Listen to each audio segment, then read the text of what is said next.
Hi, welcome, hello. So this is gonna be my Suicide Squad review. Yeah, let's just get right into it. I'll try not to spoil a lot, but there's not. Let's get into it.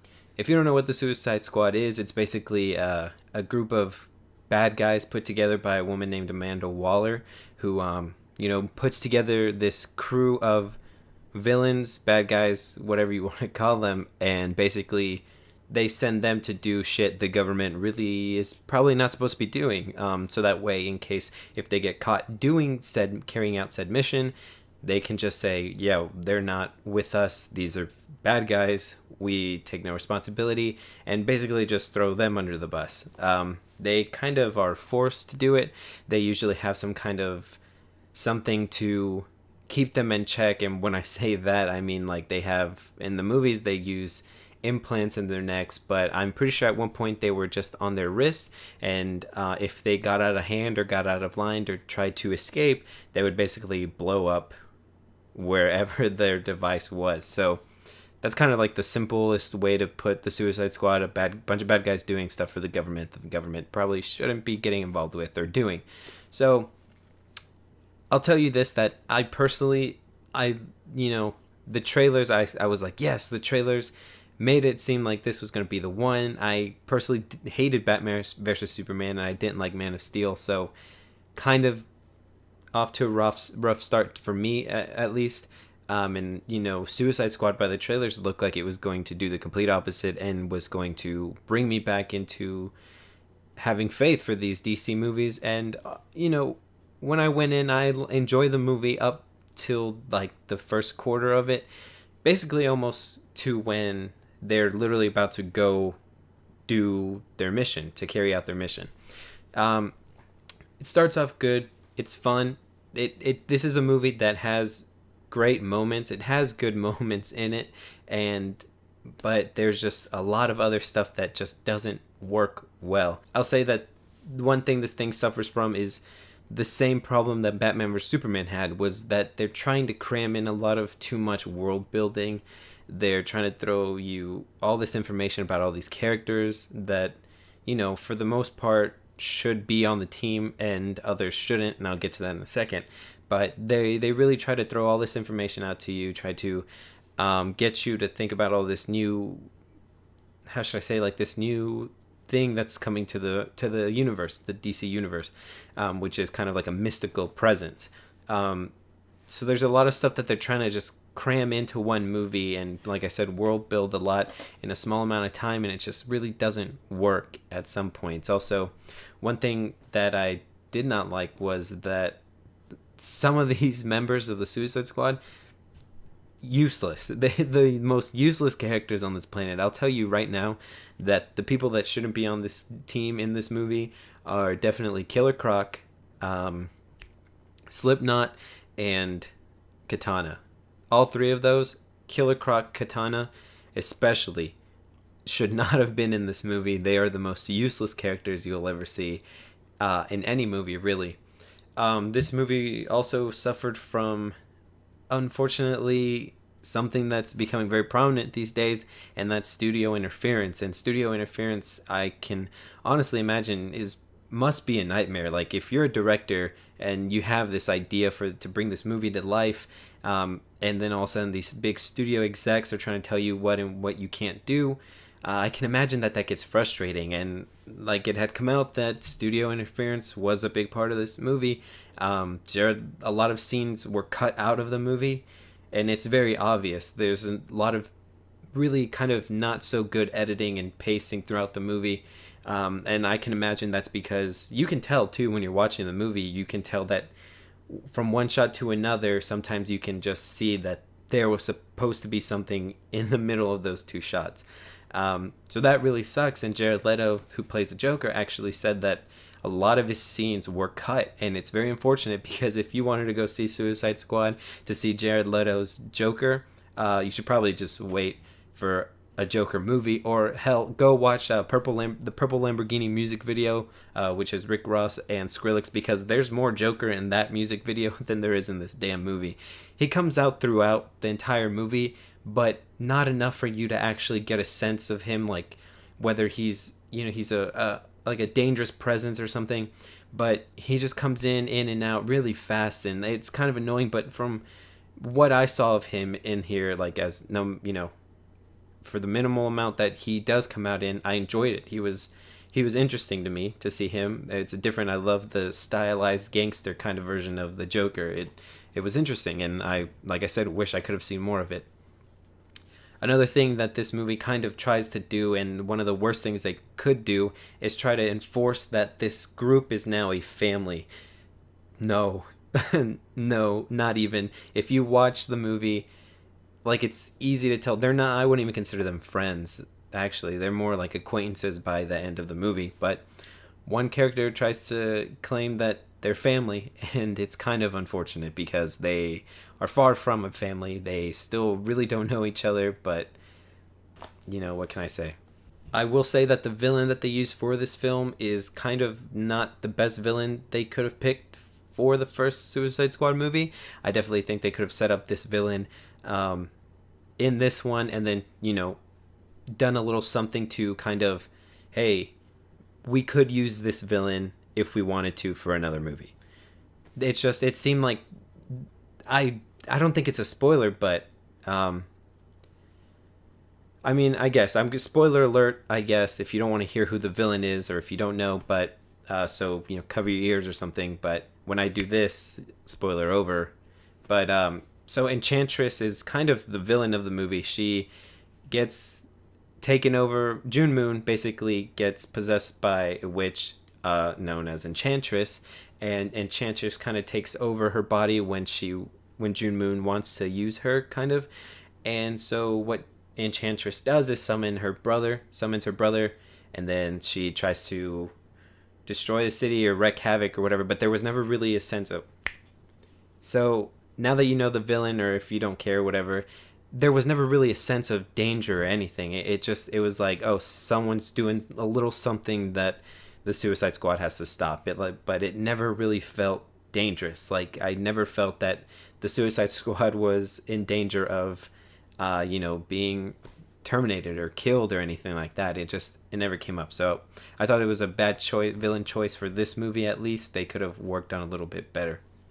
Like I said, some things they rush, especially the Rick Flag and June Moon relationship. You're like, okay, they kind of just really tell you these people are in love, get used to it. But you never really feel that they're in love. And it's kind of stupid because they try to make you feel for this relationship and, that they love each other, as I said, but it doesn't come across as that. And it's kind of stupid. Just like the family thing, it's kind of unnecessarily rushed. Or the cameos in this movie were okay. There wasn't anything that was like, oh, cool. In fact, the Batman cameo, which everyone should know at this point, these cameos are not spoilers or anything, so, I mean, don't worry about it. The Batman cameo was cool to see him in this movie, but it was also kind of frustrating in the sense that the movie is about the villains, yes, and Batman comes out only in clips of, like, flashbacks of when or how these bad guys got put into jail. So it shows him capturing them, but it also kind of is like really sucks because you're like, oh, I would have loved to see a movie of Batman going to catch this villain that he just caught in like 2 seconds. So it was really kind of frustrating on that sense. Like it's just Batman catching all these bad guys, but I just kind of wish that we would have seen the whole thing play out, but that's a whole different movie. And also a secret cameo that someone makes is Flash. Flash makes a cameo, and basically that's how Captain Boomerang gets arrested. It was really random, just thrown in there like that, and it really doesn't make sense because he's wearing if you've seen the Justice League trailer, you see the suit that the Flash is going to get. Well, he's wearing that suit, but if you wait till after the credits, there's an after credit scene. It just doesn't make sense with that after credit scene. And also, stick around. I mean, it's a mid-credit scene, but it's actually not worth it, in my opinion. It's actually because it has something to do with the Justice League. It would have been more cool if they hadn't put out the Justice League trailer already. But the Justice League trailer is already out there, and so this mid-credit scene does not work at all. Like, it's just really stupid. So aside from all those problems, like I said, it does have some cool things about it. The movie does. The characters that I think should have been in the squad the whole time, which is Will Smith, Deadshot, Harley Quinn, played by Margot Robbie, Jai Courtney, Captain Boomerang, and the guy who plays El Diablo. I think those should have been the only Suicide Squad members. Most of them had good story arcs, especially Deadshot. Deadshot's was great. You really get a sense of why he's doing this, so he can get a chance to see his daughter. You know, you can tell that whenever he comes on screen with his daughter, it's kind of, you feel it. You feel that this is a father who cares for his daughter, and he will do whatever to reduce his sentence or even get off the hook to see her. Margot Robbie's Harley Quinn was pretty great. It was a good, I think this is her first screen appearance, and it was pretty good. I think Margot Robbie was a perfect casting choice, but I will say that some of her lines are a little comic bookish.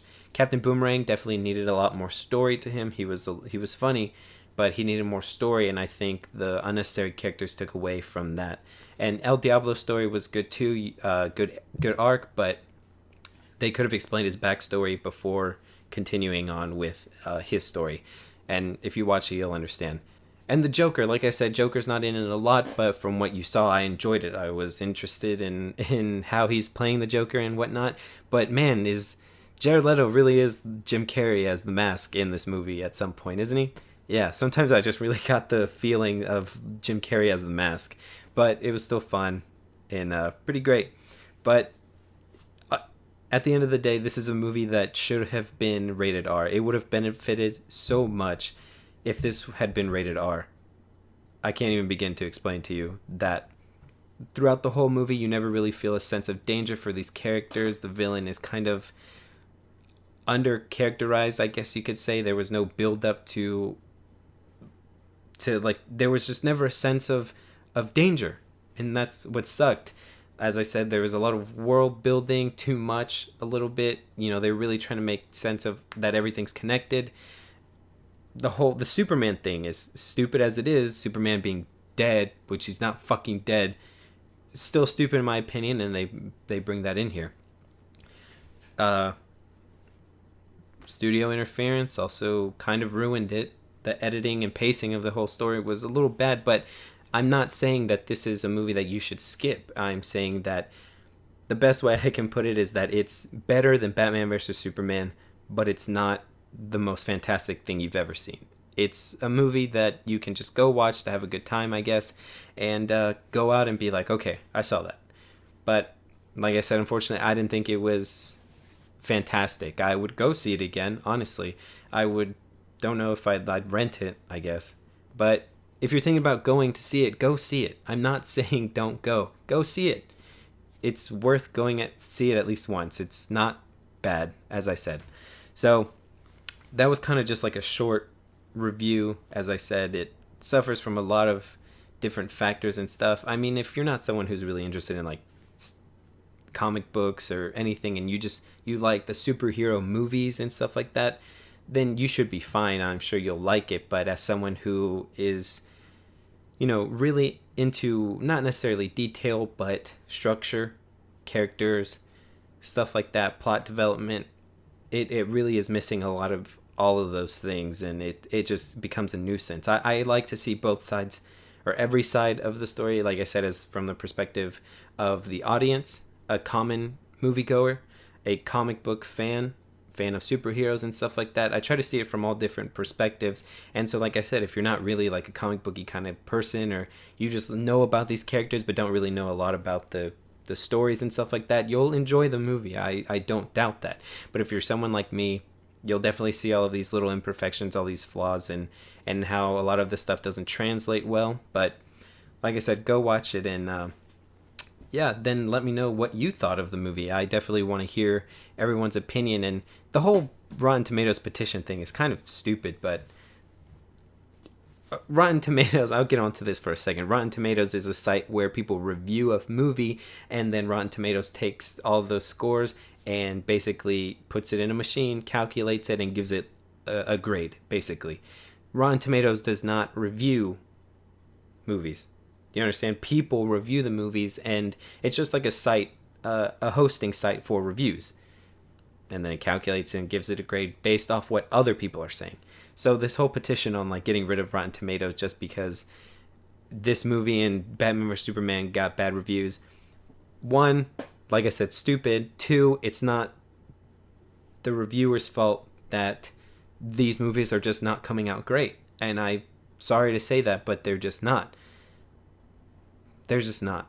One thing about structures and story and stuff is that, you know, a lot of people want to use the same comparison with Marvel movies, but it's like Marvel took their time.